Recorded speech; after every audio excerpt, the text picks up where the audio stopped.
That's a better fish. Okay, Jerry, we got one here, son. It's 4 or 5 bass a bit. That's a nice little swim bait fish. Oh, yeah. Yeah, it's a healthy one. Yeah, okay, now we're talking. Yeah, good Now we're job. talking. Well, folks, here we are in Central Florida, one of the many lakes in the St. Johns River chain, and I'm with my good friend, Gerry Brousseau. And Gerry and I, we have done so many films together. Yeah, How are we going to catch him today? We're going to do a little bit of everything. Mostly probably some flipping, pitching later, but right now we're just going to throw swim bait, stuff like that. It's early in the morning, and there's plenty of hydrilla. It doesn't look like it, but there's actually hydrilla here, and there's hyacinths. And that's the third or fourth fish that hit. We've just been out here 5 minutes. Yep. That's a quality fish. That's a good one. And what I'm using a little swim bait on a big old 6/0 hook. What we do is just once we rig it up, get it all hooked up right, like it is now. Just make a nice long cast, okay? And just put your rod down in a strike position and just kind of reel it slow and easy. And you can you can stop it sometime, but basically just a straight. Oh, I just had a strike. I just had a strike. So now there's a lot of little fish hitting, but there's 3 and 4 and 5 pound fish that hit this too. So make a nice long cast again. Okay, just reel it along, slow and easy. Just reel it along. When they hit it, just give it just a second, like a worm. Darn, another one hit it.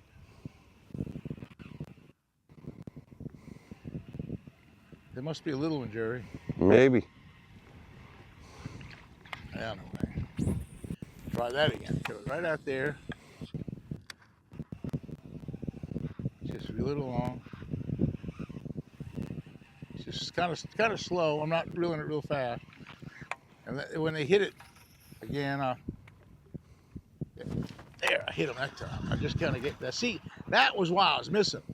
Yeah, the reason why I missed that a couple times is that when they're that small, they miss it a lot.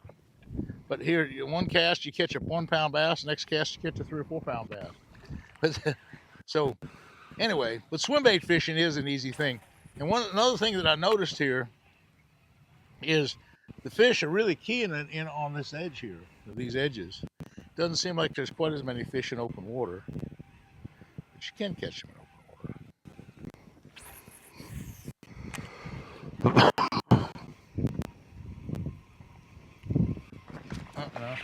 Oh, you got one, son. That one. Yeah. There we go. What you got, son? We got a little guy. Yeah. Well, that's something. Oh gosh, I got this thing here all tangled up. How'd you eat in my line? I threw over, I hit a strike. I thought I hit a strike. Oh, and you sat up and it came back? Yeah, it didn't eat it. Hit it. That one did. You got it? Big one? Okay. There we go. Yeah, son. What are you using, Jerry? A little skinny dipper, a little swim bait. Oh yeah, a little swim bait. Yeah. Okay. That's good. Now, by the way, folks, Jerry is a champion flipper. We fished together on Okeechobee on some of the team trails, and I don't know how many times we caught 25 or 30, even 30 pounds of bass, on the flipping bite. Now, today we're going to try a little bit of everything, but I think probably some of the big fish we're probably going to catch on a flipping technique. I think so, definitely. But Jerry is a big, strong guy. He can jack them out of there, son. It's a pleasure to watch. Looking forward to it.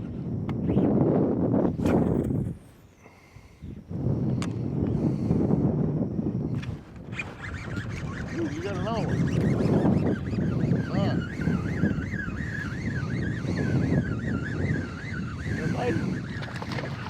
Getting all the little ones out of the way. Getting the little ones out of the way. Yeah, but once we figure out these big fish on these hyacinths, we're gonna catch them on the hyacinths. We're gonna catch them flipping.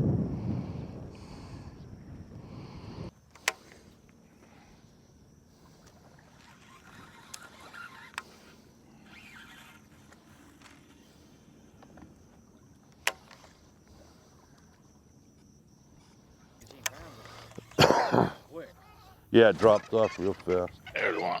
I got one. There you go. I got a big one. Need help? Oh, shoot. Oh, I was trying to lift him in the boat. Big old 4 or 5 pounder. Well, hey, see, that's the whole thing, folks.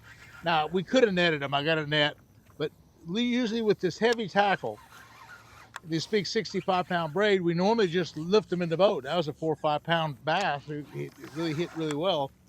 And normally with 65-pound test and this big Gamakatsu hook, you can easily lift them in the boat. And they're usually hooked better than that. So anyway, I lost the fish, but it is a testimony to say that the flipping bite will produce sometimes the biggest fish. That's the whole point. We've caught, you know, a dozen fish today, but they're small, but that was the biggest one. Okay, let me get another one. That was it. It's been, you know, when you're doing a flipping bite, like Gerry and I have fished Okeechobee a lot of times, some days we'll go along and we'll only get 8 or 10 strikes for the day.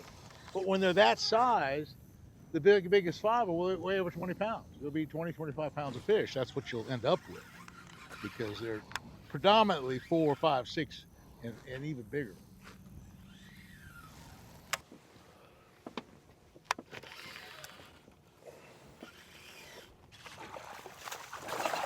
There we go. Now we're talking. Oh. Back in the boat. Now we're talking. Good one. That's a good one. It's a healthy one. That's a healthy one. That's what we're talking about. That's what we're talking about. The old flipping bite. I'm gonna power pole down real quick. But the other one was bigger. This is right on the edge of the deep hyacinths and stuff. And the other one was a little bit bigger fish, but that's not bad. That's a decent fish. And again, something about a flipping bite. We're not going to catch as many fish as we would, say, with the swim baits and the worms, but we're going to catch bigger fish. That's the whole key. That's what we're trying to catch today. Powerfully big fish. Why is that, Gerry? Everybody wants to catch a big fish. They don't want to catch little fish. What is the deal? Everybody wants that trophy fish. That's what they want. They want that trophy fish. What do you think? Can we cut through there? Should he going? Okay, boys, there we go. That's what we're talking about. That's what we're talking about. Not a real big fish, but definitely a keeper, nevertheless. Getting better. Yeah, it's a little keeper. Boy, hit good. And Good solid I see the pattern. It seems like the pattern, not a whole lot of pattern, but like where the wind's pushing this current, I see all this stuff, this water's kind of moving. There's a lily pad kind of moving in the water right here. So it means that it's kind of moving, the water's kind of moving in there. And that fish is probably just laying under there, kind of at an ambush point, waiting for stuff to wash in. And I see this stuff's moving in here. So we're kind of like in a little wind channel, and the wind causes that to happen. So that could be something, because the windy, it seems like we've caught all the fish on the windy deals, where the wind's blowing in on things. Yeah, with some current. That's part of the pattern. There's a lot more to it than that, but that's some of it.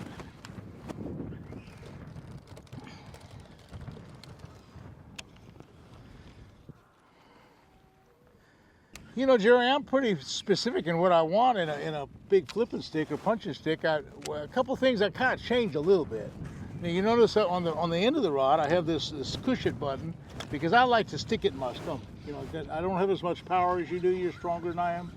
But I could put it in my side like that and really get some leverage. In other words, when I flip it in, I get it like this, I could get some leverage.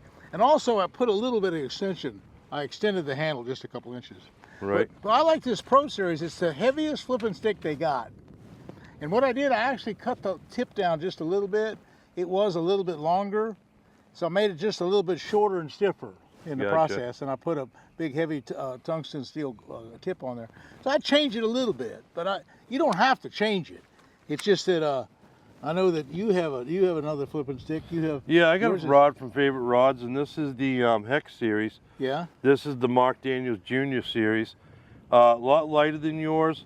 I like the feel of it. 7'8".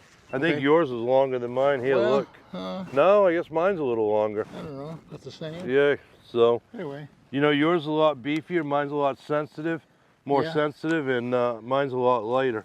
Well, yours is a lighter, and some people like a light rod. I don't care about the light rod. I just want something stiff and powerful, because here in South Florida, we're in these heavy mats all the time, And it's not like other parts of the country you might be skipping or flipping underneath a boat dock or in some kind of lighter cover. Yep. But here, I'm just in big heavy cover like this, and so Right. I want to anchor it in my stomach and just really horse them out, you know. Right.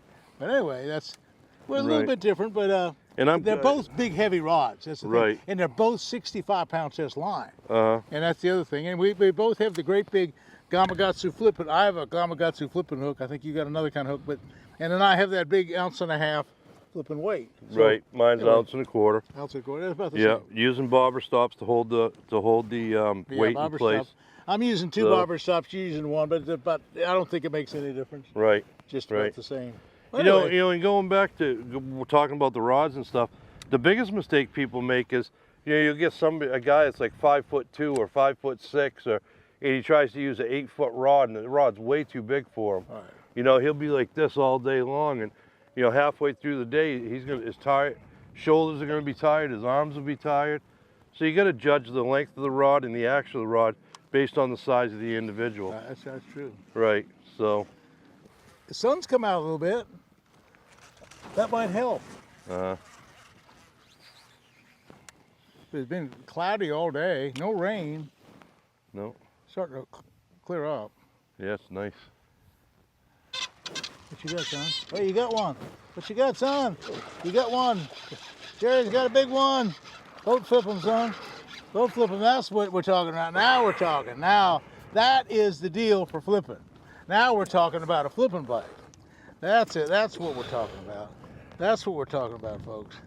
That's what we're talking about. Did you see the powerful way that Jerry unloaded on that fish? It was big time. That was big time. That's what we're after right there. Healthy fish. Yeah, big Look at the color on that thing. Big, beautiful fish like that. That's exactly why we came here, to flip and pitch the heavy cover, which we did. Hey, congratulations, son. We'll put her back and we'll keep on going. Yeah. There we go. That's the kind of place, that's the kind of fish we need. That's how it's done. That's it. You gotta get a new bait.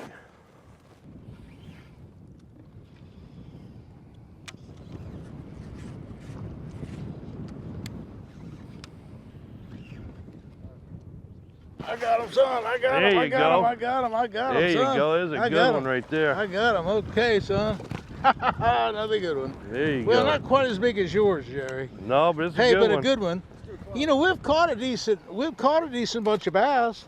I've caught a limit of fish, decent like this. A couple on a swim bait. Now, let's face it, the swim bait produced fish. Yeah, it did. But this flipping bite, of course, your big one, and we had another big one that I lost, and another couple bigger than this on a flipping bite. Not quite as many fish flipping and punching with the heavy weights and this stuff, but nevertheless, the quality fish were here. This was the deal. Exactly.